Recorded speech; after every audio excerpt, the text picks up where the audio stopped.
Tapi kami awal Bu, saya seorang guru sekolah minggu di penggembalaan Bapak Pendeta Siregar kurang lebih 15 tahun.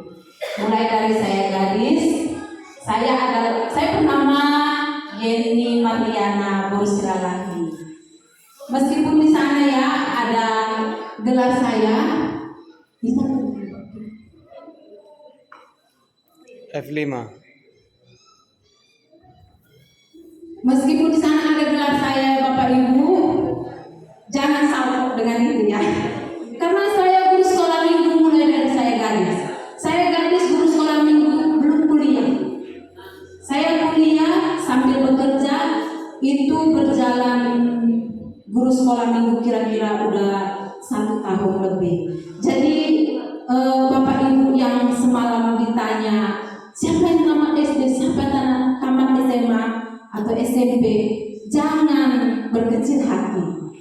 Karena Tuhan pasti akan memberikan hikmat bagi kita. Amin.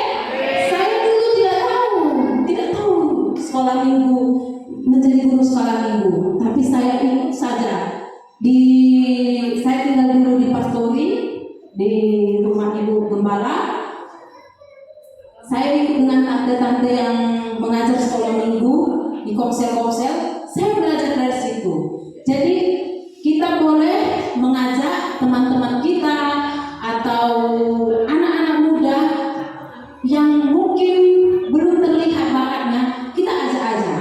Suatu saat Tuhan pasti akan memperlihatkan bakatnya. Dia belajar dari apa yang mereka lihat. Amin. Haleluya. Ya, saya sudah menikah, mempunyai 1 anak laki-laki. Mohon didoakan juga supaya bertambah. Suami saya Marga Sirait, saya baru Silalahi kemarin baru apa ini? Daki ya. Ya Bu. Namun saya ya. Nah, saya guru sekolah minggu mulai tahun 2008 sampai saat ini, dan selanjutnya sampai Tuhan akan datang, pasti akan Tuhan tolong setia melayani Tuhan. Haleluya, haleluya. Nah, saya angkat di sini judul saya kreatif memimpin pujian. Nah, kenapa saya angkat kreatif memimpin pujian? Tolong lanjut Ibu. Karena problem belakangan ini yang sering terjadi pada anak sekolah minggu, ada anak yang malas bernyanyi atau memuji Tuhan karena TikTok. Kalau sudah masuk lagu di TikTok pasti viral, ya kan Bapak Ibu? Nah, anak-anak pasti akan mempelajari lagu-lagu yang viral di TikTok. Jangankan anak orang lain, anak saya sendiri juga begitu ya Bapak Ibu. Nah, mereka lebih hafal. Bahkan banyak saya lihat anak-anak yang ber-TikTok joget-joget sambil nyanyi. Kenapa itu nggak digunakan di sekolah minggu? Ya, bernyanyi, bergerak, bersukacita, semangat. Haleluya. Nah, lanjut Ibu.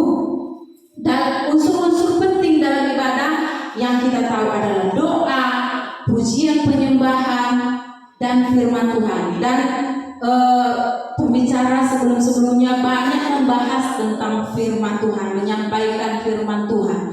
Nah, saya khusus untuk pujian penyembahan ini ya. Nah, dalam ibadah sekolah minggu, pujian penyembahan bagian penting dalam pembukaan ibadah. Jadi peran pemimpin pujian di sini sangat dibutuhkan untuk memulai dan membuat suasana ibadah sekolah minggu menjadi asik dan menyenangkan bagi anak-anak. Bagaimana Bapak Ibu kita mengajar sekolah minggu? Dari awalnya saja kita sudah tidak asik, tidak menyenangkan, tidak memikat hati anak-anak, tidak tertarik anak-anak kepada kita. Kita datangnya dengan assalamualaikum adik-adik, apa kabar? Ya, sudah tidak asik ya? Bagaimana kalau seperti ini? Halo adik-adik, shalom.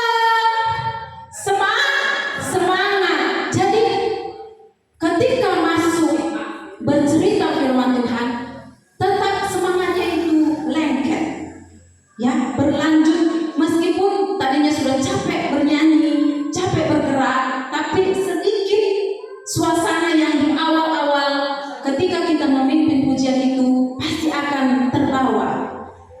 Bagaimana juga kita ketika kita ibadah, ya, kalau sudah pujiannya aja, penyembahannya aja tidak semangat, pasti ketika memimpin pujian, ketika mendengarkan firman Tuhan,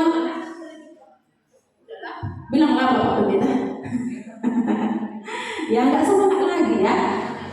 Kalau kita di awal-awal sudah menyenangkan, sudah asik, sudah memikat hati anak-anak, pasti sampai akhir mereka akan senang dengan ibadah sekolah minggu. Amin. Nah, lanjut Ibu. Di sini makanya jadi guru sekolah minggu yang memimpin pujian harus, nah, ibu-ibu, kami ada 8 orang guru sekolah minggu di pengembalaan Bapak Pendeta Siregar. Nah, kami dibagi itu di hari Minggu, khusus hari Minggu, kecuali komsel ya. Komsel kami ada 2 orang. Kalau di ibadah minggu itu untuk sekolah minggu kami bagi 3 guru sekolah minggu, 1 untuk pemimpin pujian, 2 orang untuk berkorban. Nah, pemimpin pujian ini berbeda, ya. Mungkin di pengembalaan Bapak Ibu mungkin ada 1 orang atau 2 orang. Usahakan 2 orang, minimal 2 orang. Berbeda pemimpin pujian, berbeda yang untuk korban. Karena pemimpin pujian itu harus sudah semangat, energinya sudah habis. Jadi ketika dia menyampaikan firman Tuhan, suaranya mungkin udah agak serak atau habis. Mungkin udah dipaksa-paksa untuk berkorban, apalagi kalau berkorban ada media, ada bergerak, ada memperagakan, ada usahakan 2 orang. Haleluya. Ya, makanya kalau tidak ada, kaderkan yang lain. Ajak aja. Untuk pertama kali ajak aja. Kira-kira dia setia ibadah, dia sungguh-sungguh ibadah, ajak aja. Supaya dia bisa regenerasi untuk guru sekolah minggu selanjutnya. Haleluya. Nah, kita lanjutkan. Yang pertama, guru sekolah minggu itu harus memiliki persiapan. Kedua, seorang yang mudah senyum, ramah, ceria. Kalau guru sekolah minggu tidak ramah, senyum dan ceria, mungkin anak-anak tidak suka ya. Nanti saya jelaskan satu-satu. Yang ketiga, berani heboh. Yang keempat, suara powerful. Yang kelima, kreatif dan inovatif. Yang keenam, berdoa dan latihan. Oke, kita akan bahas satu persatu. Yang pertama, memiliki persiapan. Seorang guru sekolah minggu yang membuat rencana dan memiliki persiapan akan lebih mudah memimpin pujian. Dalam persiapan ini, guru sekolah minggu bisa memilih lagu sambil menyesuaikan dengan tema. Nah, sebelumnya kita belajar yang di kurikulum, juga Ibu Ketua juga sesuaikan dengan tema, akan lebih mudah untuk anak-anak mengingat apa yang kita sampaikan.